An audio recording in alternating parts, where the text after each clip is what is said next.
Bonjour et bienvenue dans Charabia. On se retrouve aujourd'hui encore aux hallucinations collectives et aujourd'hui on est avec Grégory Morin qui est le réalisateur de Flush. Donc c'est un film qui, si on le résume vraiment très succinctement, ça parle d'un homme qui qui se retrouve complètement bloqué dans la tête dans des WC quoi. C'est à peu près ça. Il y a plein d'autres choses autour, d'autres personnages. D'où ça vous est venu en fait cette idée assez farfelue, juste cette idée de base, j'imagine que c'est de là où part un peu tout le reste. Alors il y a quelques années, je travaillais avec mon ami scénariste David Ness et on travaillait sur un projet de thriller. Et en définitive, on avait une scène de meurtre à un moment d'un mec qui se faisait un peu exploser la tête, comme dans un film de Takashi Miike, et il se faisait vraiment exploser la tête dans un toilette turc. Et tout d'un coup, comme un truc un peu surréaliste, c'était tellement violent, la tête a passé dans le trou des toilettes turques et ça fait genre un splouf. Et voilà, le mec était mort comme ça. On était dans un truc un peu absurde, un peu trash, un peu à la japonaise. En travaillant, je cherchais un film concept qui n'aurait pas coûté très cher à pouvoir faire vraiment, là, un truc qui me plaisait vraiment avec David. Et j'ai repensé à cette idée là, de ce meurtre. Et je me suis dit, mais qu'est-ce qui se passerait si le mec était vivant? Au début, David, on vidait quelques bouteilles et on s'est dit, ah, n'importe quoi. Puis après, il y a repensé, il dit, ah, mais j'ai deux, trois idées. Et on a commencé à travailler dessus, quoi. Au départ, on pourrait se dire que c'est juste un gag qui pourrait juste faire genre un court-métrage, genre un concept d'un petit court-métrage, alors que voilà, on a vraiment essayé de développer vraiment, pas qu'une séquence un peu absurde, mais vraiment développer des personnages, une histoire après, et pas mal de choses assez surprenantes pour tenir les gens en haleine pendant plus d'une heure. Quoi. Donc c'est votre premier film, c'est ça? C'est votre Tout à fait, on première a réalisation, fait des courts-métrages avant ensemble, ouais. déjà tous les deux. Donc c'était déjà une collaboration de longue date un ouais. peu. Moi ce qui m'intéressait aussi c'était de savoir un peu comment on fait un premier film, surtout que ça a l'air d'être assez autoproduit dans l'ensemble. Enfin, il n'y a pas eu beaucoup de financiers, c'est ça, de prod derrière ça. Alors au départ avec David, je travaille avec lui déjà depuis David Nest, le scénariste avec qui je travaille, on travaille ensemble depuis très très long, depuis un bon moment là, depuis les années 2000 ensemble, même un petit peu avant. On avait travaillé ensemble sur des courts-métrages qui avaient plutôt bien marché en festival aussi. Toujours un peu des comédies horreur, toujours dans le même genre. Et j'ai essayé de monter des longs métrages, voilà, et ça s'est pas fait. Et à un moment, j'en avais un peu marre et j'ai vu que j'allais bientôt avoir 50 ans. Et je me suis dit, bah, je fais un film pour mes 50 ans, un long métrage pour mes 50 ans, avant mes 50 ans. Ça a mis un petit peu plus de temps parce que comme je ne suis pas de la famille de Bernard Arnault, ou j'ai pas mes parents dans le cinéma, voilà, ça a mis un peu plus de temps. Donc on a fait l'avant-première du film l'année dernière à Fantasia, j'avais 52 ans, donc un petit peu dépassé, mais même si on savait qu'on avait un bon concept et puis un film qui coûterait pas trop cher non plus, parce qu'on avait vraiment on s'était mis des contraintes dans le décor unique, avec peu de personnages, mais par contre je voulais vraiment un truc que je pouvais vraiment contrôler, je voulais faire un film le plus cinématographique possible. Et sinon j'avais contacté des boîtes de production et le scénario et tout ça. On a eu des accroches avec des prods et à chaque fois, à un moment, c'est parti en sucette. Quoi. La première fois, les gens ils voulaient vraiment que je supprime tout ce qui était un peu trash et garder que le côté comédie. Et la deuxième fois où j'ai cru que ça allait avancer le plus, les gens ils m'ont proposé, j'ai pas d'expérience, ils voulaient le faire à ma place. Donc, c'était pas le projet de base, quoi. Voilà, ça n'avait plus rien à voir. Quoi. Voilà.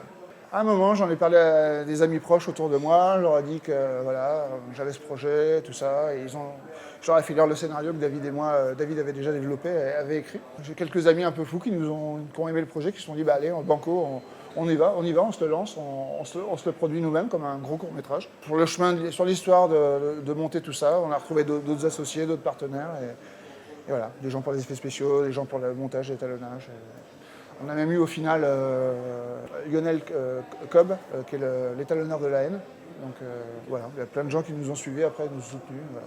Des amis qui sont devenus investisseurs, qui ont mis un peu d'argent et à un moment on a commencé à essayer de d'avoir un casting. Donc ma première idée c'était vraiment d'avoir Jonathan Lambert et on a eu de la chance. Voilà, il a accepté de faire le film. On n'a pas attendu un moment d'avoir des ailes et tout parce qu'on sait qu'on ne les aurait pas forcément eues. Et il fallait vraiment qu'on tienne la date que Lambert nous avait donnée, même s'il n'y avait pas beaucoup de... Ça va, bon, il avait aimé le film, de toute façon, le scénario. C'est vraiment sur le scénario qu'il avait dit OK. Voilà. Mais par contre aussi, bien sûr, parce que ça ne lui prenait pas beaucoup de jours. Parce qu'on avait réussi à... Voilà. Comme c'est un petit budget aussi, ça restait un petit budget, même si on payait tout le monde et tout ça, on était vraiment conscient qu'il fallait qu'on le fasse un peu à la Roger Corman, ou un film qui se faisait en peu de jours. Voilà. Mais du coup, il avait juste lu le scénario, c'était ça qui l'a convaincu? Est-ce qu'il avait vu des courts-métrages que tu avais déjà fait avec David ou pas Alors j'avais envoyé un de mes courts-métrages, le meilleur qu'on avait fait avec David, qui s'appelle Dernier Cri. Mais par contre, c'est vraiment sur le scénario qui s'est décidé. Ouais. Et on avait réussi à lui envoyer hors agent. Au départ, il s'est dit, ils sont bien gentils, je vais lire le début du scénario, et puis après, je leur dirai, vous êtes bien, merci beaucoup de m'avoir pensé à moi. Mais en définitive, il a lu le scénario super vite, il a beaucoup aimé, il s'est plongé vraiment dedans, et il nous a appelé assez vite pour me rencontrer, pour voir s'il pouvait faire le film. Et ça, la réunion s'est bien passée, il a dit OK. Et du coup, ça s'est passé comment la collaboration avec lui, surtout Jonathan Imbert, mais aussi les autres acteurs Tous les acteurs ont été vraiment adorables, même si pour lui c'était quand même assez compliqué parce qu'il y avait quand même beaucoup de choses physiques un peu contraignantes. Après, il avait son jeu déjà qui était un peu compliqué parce qu'il y avait déjà des émotions très différentes à faire, que ce soit de l'action, que ce soit du suspense, de l'émotion. Il était dans des choses un mélange de tons assez différents. Mais par contre, lui, c'est vrai que c'était compliqué parce qu'il avait déjà une position qui n'était pas agréable. Même si avec le décorateur et l'accessoiriste, on a essayé de... C'est vrai qu'au début, c'était vraiment pas simple. On a vraiment flippé puisque cette position-là, normalement, en autruche, pour les gens qui ne connaissent pas le film, mais c'est quelqu'un qui a la tête coincée dans les toilettes turques au départ, quand même. Voilà. Même, pendant quasiment tout le film, en plus. Voilà, c'est ça le concept. Et voilà, entre le maquillage, il y avait du maquillage tous les jours, qui était assez long, quand même assez réaliste, même si on est dans un film un peu farfelu. Il y avait tourné avec des animaux, tourné avec un rat, c'est pas évident non plus. Toujours, même s'il y avait un dresseur sur le tournage, tu peux toujours avoir... ça reste un animal sauvage, ça peut te mordre. Des séquences aquatiques, il y avait sa tête dans un aquarium qu'on a construit exprès pour le film. Donc c'était dans un aquarium, les moments avec l'eau et tout ça. Oui, tout à fait, okay, ça a été fait. C'était tourné le dernier jour, on s'est dit qu'au moins, s'il se noie, on avait les plans d'avant. Voilà. Mais en tout cas, ça s'est super bien passé. Tous les acteurs ont été super motivés pour faire le film.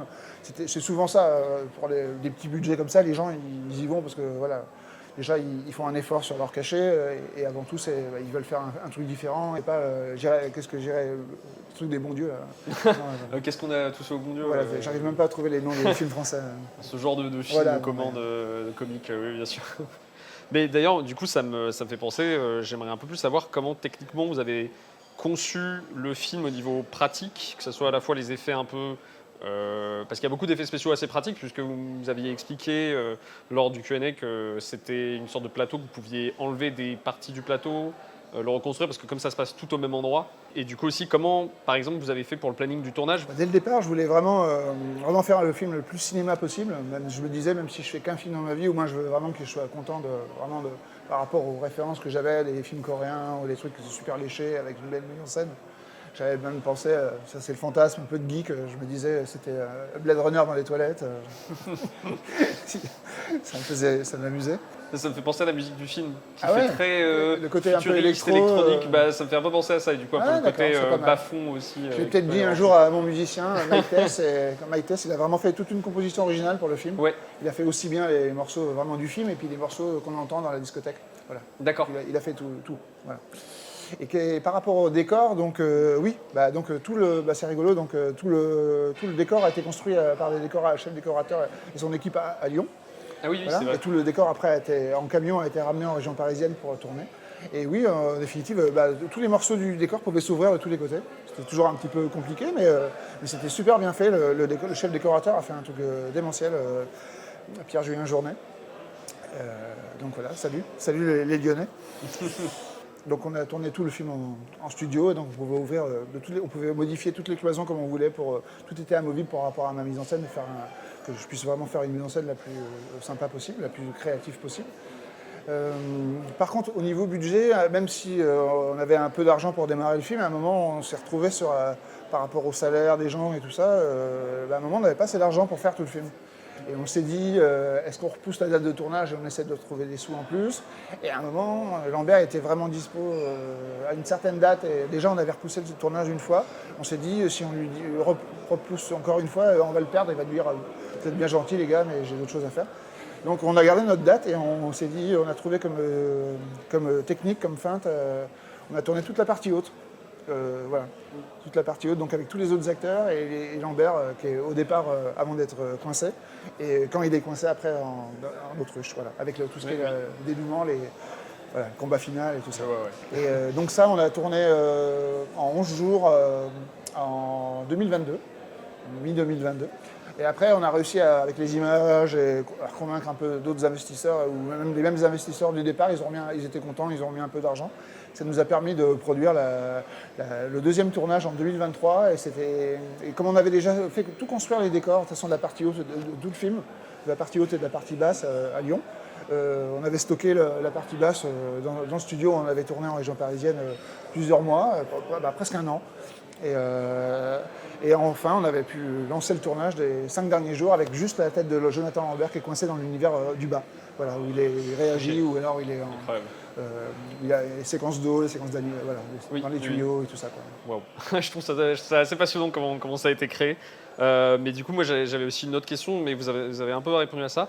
C'est sur le côté influence. Vous me parlez pas mal de cinéma coréen qui vous aurait influencé. Est-ce que vous aviez des références précises en tête quand vous avez fait le film, ou ça part vraiment d'un truc vraiment, comme vous disiez, plus juste du concept, mais j'ai l'impression qu'il y a quand même un peu ce côté-là avec, du coup, vous avez dit Blade Runner, cinéma coréen, une sorte de mélange, alors que le film, bon, est pour le coup assez unique, hein, il a quand même son style. Alors moi j'ai toujours été fan, en tout cas au départ, de cinéma d'horreur, donc que ce soit dans des films plus série B comme Evil Dead de Sam Raimi, ou alors des gros classiques comme Alien de Ridley Scott. Et Ridley Scott, quand j'étais ado, c'était vraiment mon idole, que ce soit Alien ou Blade Runner, c'était des trucs que je regardais en boucle. Voilà, ça m'a beaucoup influencé. Et après, assez vite, dans mon adolescence, je suis tombé dans le cinéma d'action hongkongais. Je regardais plus que ça. Vous avez quelques cinéastes en tête Non, mais en tout cas, que ce soit des Bruce Lee, après des Jackie Chan, et après, j'ai vu plein d'autres choses. Hein. J'ai habité pendant 10 ans dans le quartier, un des quartiers asiatiques de Paris, dans le 13e arrondissement. Et à ce moment-là, je regardais plus que des films de Hong Kong. Voilà. Il n'y avait même pas la peine de me parler de films d'action américains. Pour moi, c'était de la merde. Je regardais plus que du tout des Cœurs Kong, des Tuyark. Voilà. Et après, il y a un moment, on s'est pris dans la gueule. J'étais assez cinéphile, je faisais comme vous, je voyais 5 films par jour et j'allais en festival. En début 2000, on s'est pris dans la tête le cinéma coréen qu'on a découvert. Et j'étais allé au festival asiatique de Deauville.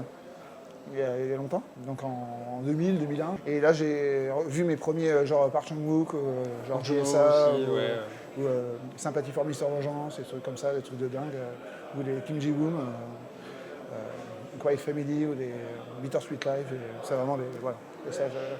Et j'ai toujours adoré, qui m'a vraiment accroché dans le cinéma coréen, c'était vraiment une différence de ton, des fois, qu'ils pouvaient se permettre dans un film. Tu pouvais passer d'une scène super violente avec juste après une séquence super comique, super drôle, et ce mélange de tons, c'est vraiment, avec David, on aime beaucoup ce genre de choses.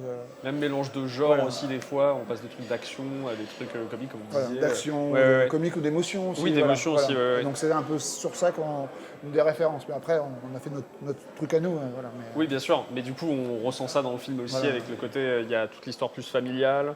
Il y a le côté plus action avec un peu les sortes de gangsters qu'il y a dans le film, et évidemment le côté comique aussi du film, qui je trouve marche quand même vraiment pas mal dans le film, parce qu'on l'a ressenti dans la salle avec les gens qui... ça a pas mal rigolé, donc ça c'était intéressant. Pour finir un peu sur cette interview, je voulais juste vous proposer de nous recommander quelque chose qui vous a marqué récemment et qui pourrait un peu... représenter aussi un peu ce que vous aimez, ce qui est votre style, quoi. J'essaie toujours d'être un peu curieux sur les films qui se font aussi en européen. Et c'est vrai que souvent dans le cinéma espagnol encore et dans le cinéma italien, il y a vraiment des choses qui sont super bien, quoi. Et là, qui passent au festival, c'est quoi, le Forbidden City? Forbidden City, bien sûr. L'italien. Il passe demain, pour la clôture du coup.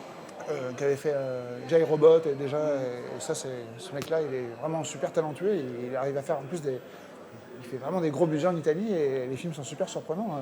Il mélange aussi justement des trucs d'action avec de l'émotion, du thriller. Voilà. J'ai beaucoup aimé, un des derniers gros trucs que je me suis pris une claque. Ok. Bah, merci beaucoup. Bah, Ça fait allez plaisir. voir des films en festival Oui, et continuer. totalement, on Merci vous à recommande. Bah, merci à vous d'avoir accepté du coup de faire cette interview. Et du coup, bon, bah, à la prochaine pour d'autres choses aux hallucinations collectives avec Charabia. Merci encore. Salut.